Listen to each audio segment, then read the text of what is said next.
Welcome to Countdown to Infinity, a Marvel's Avengers podcast. We talk all things Marvel's Cinematic Universe, the TV shows, or I guess the streaming shows. Boy, Brent, what a time for streaming, am I right? Kind of a... What's going on? They're canceling a bunch of stuff. Stock prices are going wild. Yeah, I mean, for we don't have to get too much into the macro, but it's like Netflix is realizing the mistakes that they're reaping. There's going to be ads on Netflix now. It's becoming more expensive. Ugh. Yeah, and they're canceling. They're really shutting down their animation department specifically, which is a real bummer because Netflix has some great animated shows. Yeah. But wild time. There's like we talked about on our Screen Slush. Not to get too ahead of ourselves. That people might know what that is soon. But episode, there's just so much shit out there. Like there's literally just always a new episode of something or a new show that dropped that you could check out. And MCU has their own kind of constant kind of and it's honestly output. What I feel as though the MCU, we're talking about Moon Knight. BT dubs. But I feel like everyone wants what Marvel has, and even Marvel doesn't know what they have. Like they don't know how to replicate it. So, it's going to be hard for anyone else to. Anyways, we're in the middle of our watching. We're in the middle of our episodes, discussing episodes from the series Moon Knight, now streaming on Disney Plus. We're at the penultimate episode already. So the next one's the finale, episode 5, Asylum. We ended the last episode with, quite honestly, one of the craziest, pivots or just like sensorial changes of a show that I've seen in a long, long time where... Marc Spector and Stephen Grant are seemingly in a different plane of existence, being run by Taweret, the Hippo goddess of birth and motherhood, on a ship sailing in the afterlife. I don't even know. There's like multiple planes of existences happening. This episode's kind of wild. But we're going to talk about it and try to break down as much as we can. And who knows, by the end of this, maybe our hearts will be evenly weighed. Brent, I doubt it. We're podcasters, Delphin. I know. Go. And Brent is here. But I was going to ask you, Brent, if you were on that ship, what do you think? What's going on with your heart right now? Is it lighter than a feather, stiff as a board? You think you're going to get through? Oh, boy. That's interesting. I think I would get through. Listen, not to humble brag, but I think I would make it to Valhalla. What is it? I don't know. I just saw The Northman, so that's like my go-to afterlife comparison. I'm going to give you the fields of reeds. The Field of Reeds. The Field of Reeds. And I know there's a lot of Marvel heads. We're not talking about, Dr. Reed. Yeah, we're not talking about a field of Reed Richardses in the afterlife. That would have been a fun little pivot. Who knows? That'd be wild if that's how they introduced Reed Richards, just in Moon Knight. A Moon Knight episode. There's hundreds of them. But, if they weighed my heart, I think, first of all, they would say that I have way too much cholesterol and it's like the size of an elephant. Yep. But then they would say, jump off the ship. Why waste the trip? Yeah. That feather would... We're not wasting any more gas on this big ass cholesterol filled heart. We're joking about it, but cholesterol is a problem for me. No, I'm just kidding. We're joking about it, but that's what this kind of episode kind of revolves around. This happens in other MCU stuff. This happens with Loki. This happens with WandaVision. They go back to move forward. Do you remember that WandaVision episode where Agatha Harkness takes her through her memories or something? But this is happening now here too with Marc Spector specifically and his past. A lot of stuff happens. Brent, what do you think about this episode? I liked it a lot, man. I after I got done watching it, I was really impressed by it, and it was, I think, pretty easily my favorite episode yet. Wow. Honestly, because the stuff I really enjoy with Marvel projects, and especially with, and it's happened rarely, but characters that I'm not familiar with, like Moon Knight, is when it really gets character focused. Yeah. And I don't know if there was any action at all in this episode, but it really... There was a little bit when the undead came on board and they had to fight. Right. Yeah, and that was a fun kind of like, the Mummy-esque kind of homage type thing to me. But no, it really dived into Mark / Steven, the kind of his like dissociative identity disorder a little bit with, and kind of revealing, we obviously had a ton of questions after last episode. I know I definitely did, of being like, okay, what exactly is going on? The setup of the name of this episode, the Asylum, being like this, are they really going to do this kind of tropey twist? I don't think so. It felt like a red herring, and it definitely ended up being one. And it just really dove into the backstory of Mark, primarily Steven a little bit. I guess both of them pretty equally. But there were reveals. I thought that reveal was really well done. I guess it's just like up to this point, I haven't fully known what the show is and what it was like heading towards. And now I have like I think a much clearer picture of it. Of realizing the two sides of Mark, and kind of his history. I really, really liked it. It's kind of crazy that there's only one episode left after this, but I'm really excited to see how they wrap it up. I'm really enjoying it so far. Yeah, I mean, this is, we discover kind of the creation of his first alter identity in Stephen Grant, a really tragic, and I think it gave me a lot of, I told Sophia as we were watching it, because, I mean, if you're listening to this, you've seen it, but he is playing in a cave with his brother who dies, and his mom blames him for it and abuses him. And I mean, I got strong like Hereditary vibes when the mom would come in and be like, this is your fault, and getting really upset at him. It was, it's, there's been a lot of talk about how Marvel sold this as like an unflinchingly brutal show, and people being like, it's not really that violent, but it's like, this is thematically, oh my gosh. Yeah. Like one of the darker MCU things I can even think of. And like, I don't really compare the Netflix things, even though they're on Disney, they're obviously like canon now. But it's like thematically like really dark, and they really kind of go for it, I think. Yeah. And it's, it's pretty sad stuff. Yeah. Yeah, you're right, because I think we all assume that, these themes, when they say it's dark, I think we all thought, it's just going to be super violent and brutal and bloody. Cool. But this is, we're talking about alluded child abuse, and really, like, you get up to the point where his mom takes her belt, uses a belt. We don't see the actual hitting, but that's pretty far already compared to other Disney stuff. Yeah. But I mean, it all just kind of proves why Stephen Grant was necessary for Marc Spector. And I think that kind of catharsis in his little memory palace of like mental hospital rooms was pretty interesting. It seems as though that Stephen Grant is thrown overboard and is like kind of turned into sand. And I'm not sure if that means that Mark no longer has Steven, as part of his DID anymore. We really don't even see anything about that third, more violent, I guess, identity that's inside of the what is that called? I don't even know what it's called. Sarcophagus? Is that what those things are called?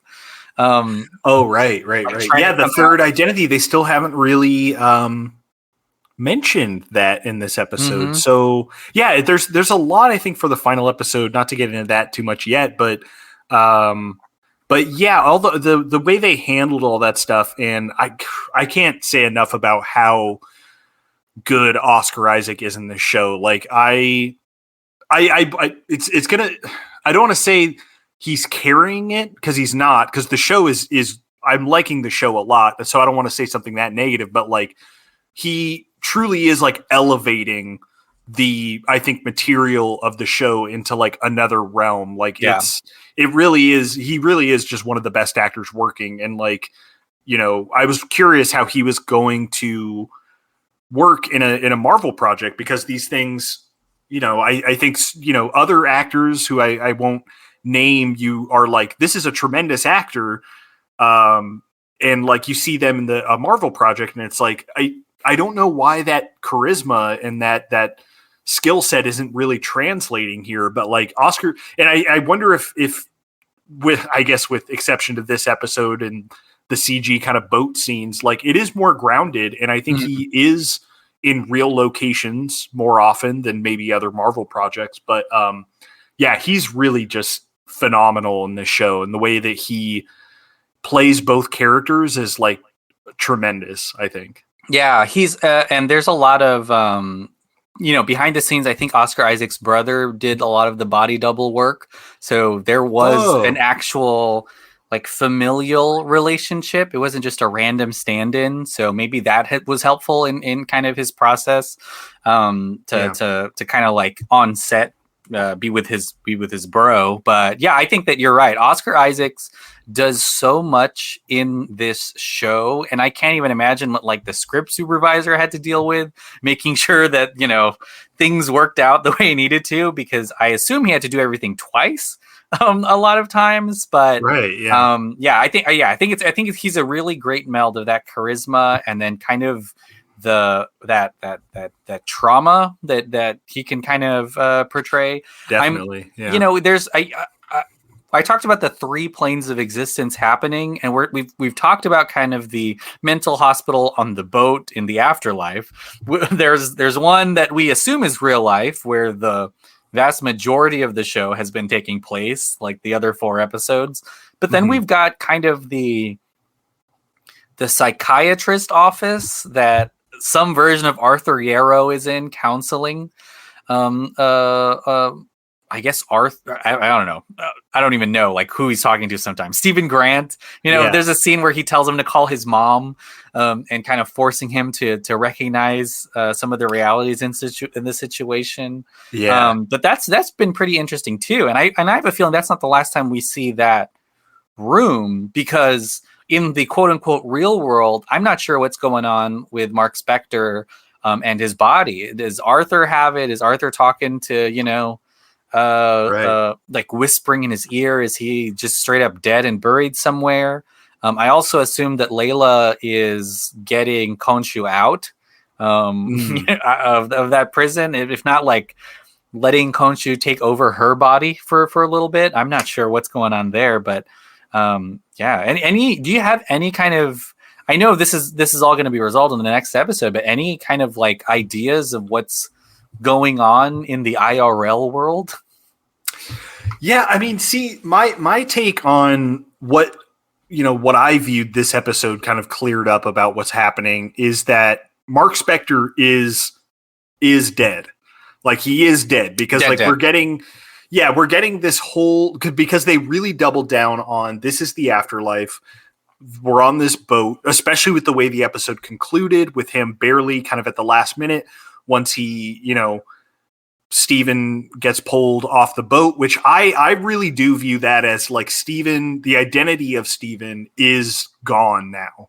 And that that we're just getting Mark from here on out. And that's, you know, saying that without any historical context for Moon Knight. And like, I don't know in the comics if Steven is a persona or if he even has other personas besides Marc Spector and Khonshu in the comics. So the way I read that is that, yeah, Steven is gone. That like that kind of acceptance of his past and his trauma that Steven helped him kind of reconcile with, helped him, you know, basically be at peace, which, you know, was the way that, gosh, what was the hippo's name? It's Taweret. Taweret. Taweret. I don't know how to say that. Taweret, I think. Yeah, that she was like, yeah, I have an out that might work. And I think she even says like Osiris isn't going to be happy. Yeah, right? She helps. Yeah. Yeah. So I think that he is just gonna, I don't know, is just gonna come back to life, and it's gonna be like shocking to everyone, unless, yeah, like you're saying, the asylum, the stuff with what's the villain's character name again? Arthur Yarrow. Arthur. If he is doing some kind of like, you know, beyond the grave communication with Mark, which could be an interesting twist, because I too still have questions about, like, is that just a construct that Mark kind of in death kind of created to help him to like come to terms with, to communicate with Steven, even though it is kind of an adversarial thing. So yeah, I'm curious. And I do also think that, what's her name? Layla, forgot everybody's names. I also think that Layla is going to be, you know, was at the same time working on getting Khonshu back, because that's been a dangling thread too, that we didn't get a check-in on in this episode. So yeah. Yeah. The underworld is called the Duat. I just want to make sure we get that right, because I feel like that's going to be important, because there was also some stuff that I noticed. I think the Taweret says that, you know, they don't make the trip often. It almost seems like she's kind of somewhat new to the process. Yeah, she seems like new on the job, kind of. And then towards the end of the episode, souls are just raining down, like more souls than ever just start like plopping down, to which I assume Arthur Yarrow has something to do with in the outside, you know, in the real world or something. And it makes me think that this afterlife is very specific. Like, it's not for everyone, or else every single person that died would go. There's something else going on, and I'm sure it'll all be revealed and whatnot. But yeah, it's cool to have this kind of new world to play in for Marvel, considering that, you know, we've been in the real world for so long, or whatever we're calling it, like Earth, I think like 616 or something. But then there's obviously more dimensions. I mean, Loki has the time variance authority. There's Eternals now. So this is and then even Shang-Chi introduced, you know, hidden dimensions within the world that can be accessed through, you know, hidden, you know, secret forests and stuff. So it's nice to have this too. Yeah. Yeah. Cause it's like, I didn't even think about this until you mentioned it, but it's like, was Natasha Black Widow, was she on the boat? Yeah. Was she on the boat with like the scale that was, I would bet her scale was balanced because of, you know, her sacrifice and stuff like that. But it's like, that is interesting. Like, I do wonder if, and I saw a couple different articles being like, you know, talking about like the MCU doesn't have the foundation enough to withstand what Moon Knight is doing. And maybe, and I didn't read it yet, I think it was Polygon, but I wonder if it's stuff like that where, you know, it's yet another kind of, and this isn't a complaint because the comic books did all this stuff too, but it's like, there are so many like dimensions and like, you know, it's the underworld, right? Duat is basically the underworld. It's kind of like purgatory. They call it like the upper, they call Earth something specific, like the upper realm or something like that. The upper world. Okay. Yeah. But I do wonder if they are going to clarify where that line is drawn, or how much people really care, how much I even really care. I mean, I don't care that much. Just let me keep I just doing love it. lore. I mean, I just love lore, and I get nerdy about like the rules of that lore, but it's all fun. So I'm looking at it now. It seems like everyone is supposed to go on this boat and have their hearts balanced. But what Arthur Yarrow is doing is he's just balancing it up there and sending them straight to be sand. Oh, so that's I guess I didn't. Man, maybe oblivious, but like I guess I didn't really clock that does seem to be what's happening at the end with the kind of souls raining down. That. So do you think? Because now I'm thinking that the end is Mark gets Khonshu back, Layla's there in some kind of capacity, and then they're fighting in what is usually almost always or 100% CGI. The big like it's going to be Moon Knight versus Amit or Arthur. Amit, yeah, or Amit, just more of those Arthur, demon dogs. Maybe probably more of those two. Maybe Arthur's going to be inhabited by Ammit. Maybe that's how they're going to do it. And he's going to have a cool, like, Moon Knight-esque, suit of protecting armor. I don't know. I feel like that's where it's headed. And I hope there's a little more to it than that, if I'm completely honest, like a kind of big CG extravaganza. But because there's so much, and the reason why is because there's so much good character stuff in the show that I think just kind of going down that road, I hope it has a nice balance of character and fights and spectacle. Yeah. And I mean, this is an incredibly serious thematic show, at least. You know, he's gone through this super traumatic thing. It made him develop another identity, and he continues to develop identities in adulthood. There's a lot of grief in the show. There's abuse. There's guilt. I mean, he visits his mom's, I guess, wake or funeral or something without going inside. So that relationship just never healed, ever, you know? Yeah. And then we actually get some Khonshu in this, albeit in a flashback, and we see his quote-unquote origin, actually. Right. Yeah. In a big way. There's even like a big "it's not your fault" scene with with Steven and Mark. That was it's kind of like the Good Will Hunting "it's not your fault" scene. It reminded me of that. It's not your fault. It's not your fault. But it's really effective. I think, like, it's that stuff specifically, the kind of, like, memory journey, I guess, that Steven and Mark go on, and, like, his mom, his brother, his dad, all that stuff, and, like, him not wanting to deal with it and realizing, like, ultimately dealing with it was gonna set him free, not to sound too, like, melodramatic, but I think all that stuff was just, like, some of my favorite character stuff in any of these MCU shows I've seen. So I really love that. I'm interested. Like, it seems like now he is in the field of reeds. He's dead. He's in the heaven. Although my heaven wouldn't be a field of grass. It'd probably be like a parking garage or something. But he's parking garage. Yeah. Nice. A lot of cool stuff happens at parking garages after 2 a.m. But he's in this space, and he's, experienced that stuff, and he's a little bit, I would assume, like, lighter because he has reckoned with some of this. Of course, I'm sure he's grieving. I don't know if he's grieving Steven so much. He might, but it's. They became such good friends, and friends who, like, shared so much. Yeah.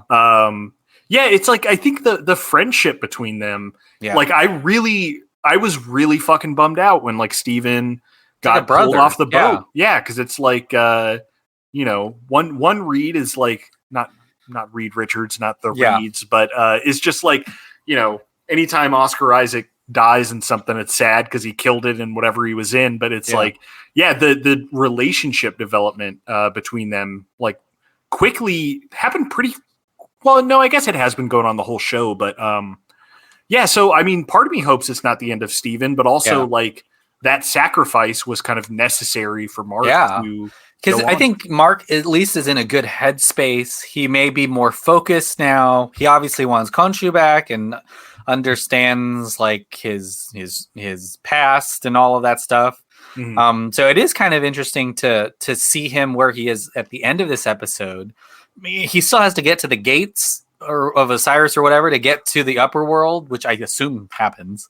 But he would at least seem like less of a like tragic figure, and maybe a little bit more of kind of someone who overcame something really difficult. Although I do feel like, there's still a lot going on with his past with Layla and killing her dad, or at least helping to facilitate her dad's death. That's kind of rough. And I don't know if that's going to be resolved just willy-nilly, but who knows?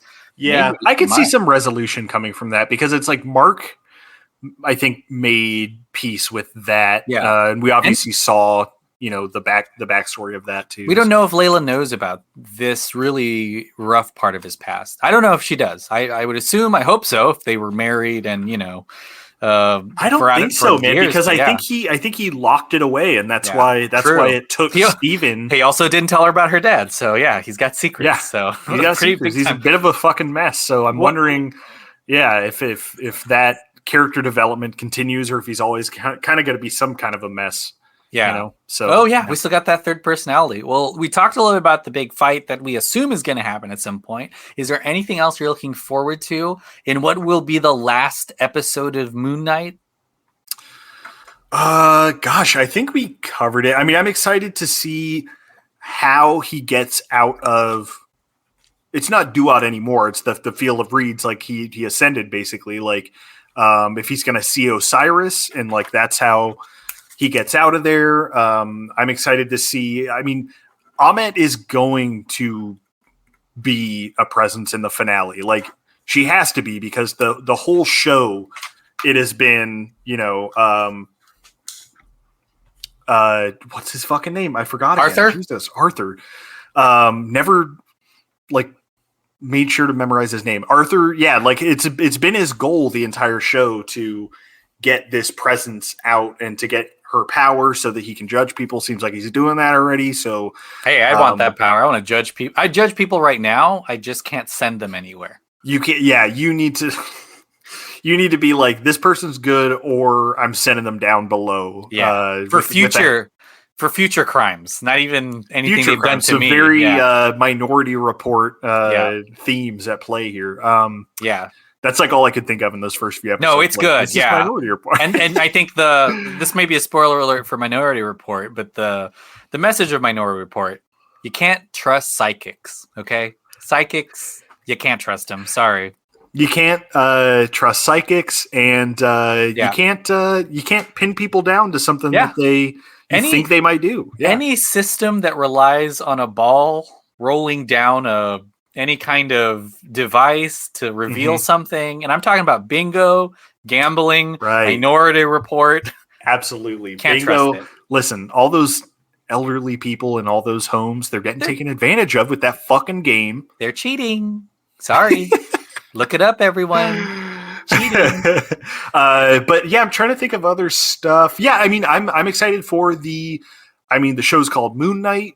He hasn't been Moon Knight in a couple episodes, which I like that. I love that it's like a character study of this guy. But I'm excited to see how Moon Knight returns and how they get that.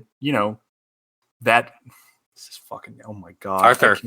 No, not Arthur. The Khonshu. How they get Khonshu free from Stone, and hey.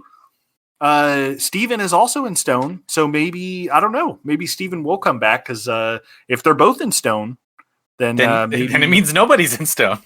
Yeah, maybe they'll both get free. If everybody's in Stone, then then no one's in Stone. Exactly. I'm just kidding. Yeah, it's going to be really cool. I look forward to, obviously him getting out. The resolution, I assume, with Layla, a big fight scene with Arthur Yarrow, a lot more, I'm sure, Egyptian imagery will be in play.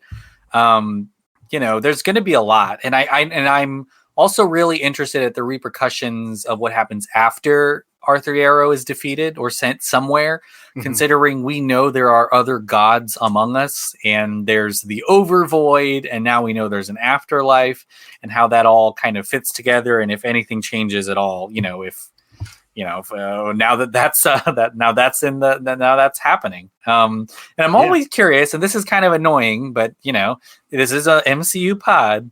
Like, what's going on in the world? What? They're not talking about the snap. This could be a totally different dimension. That's fine. We're about to talk about Multiverse of Madness soon, but this is like, is Moon Knight the only superhero in this realm? Or if he goes back home to New York, if we've got the gang, Spider-Man, Doctor Strange is there.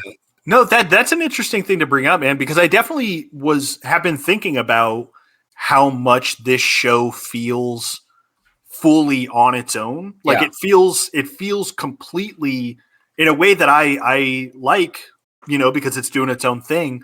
How completely kind of separate it feels from the MCU in almost every way. Like there have been no references that I can recall at all to MCU characters, to events. I don't think there's been anything, because I feel like I would have clocked that. But I'm curious too, if like this show was made in this kind of period where Kevin Feige and Marvel are thinking like, well, we're about to have this kind of multiversal convergence and collapse, and like worlds are going to intersect.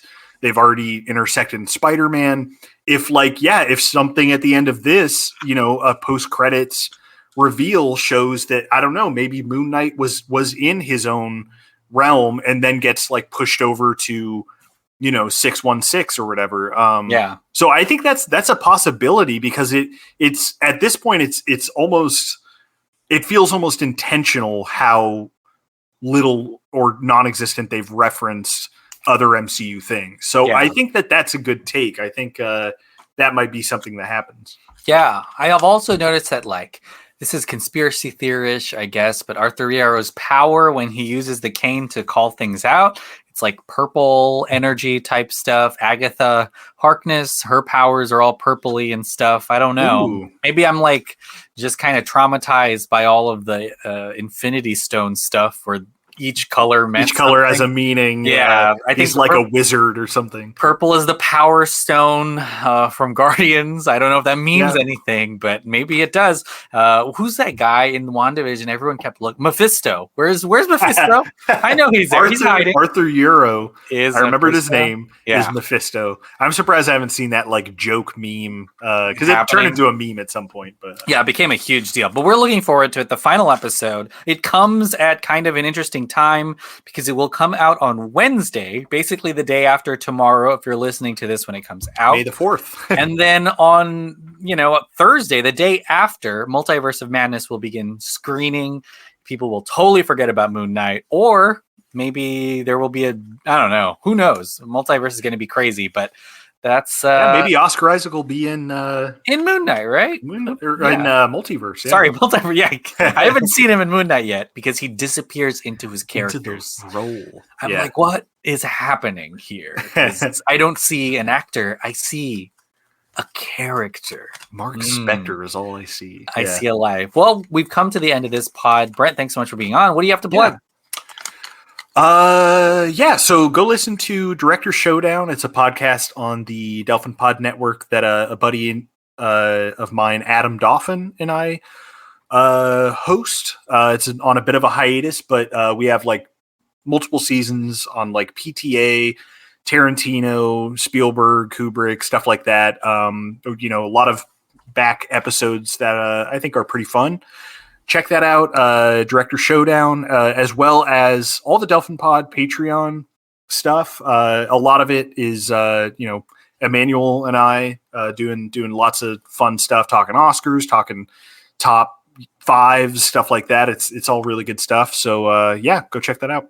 Yeah, for sure. Listen to all of the Delphin Pod shows. I just talked about Doctor Strange and the Multiverse of Madness. We'll release those episodes before, or somehow, I don't know what the schedule will be like, but we'll definitely be talking about that movie as well as the finale for Moon Knight. Thanks so much for listening. Thanks to everyone. I was telling Brent before we started podcasting that I haven't looked at the Twitter messages or the social media messages. Thanks for sending them. I'll be better at responding to them, but thanks so much for listening. We will see you later. Balance your hearts, people. See you guys.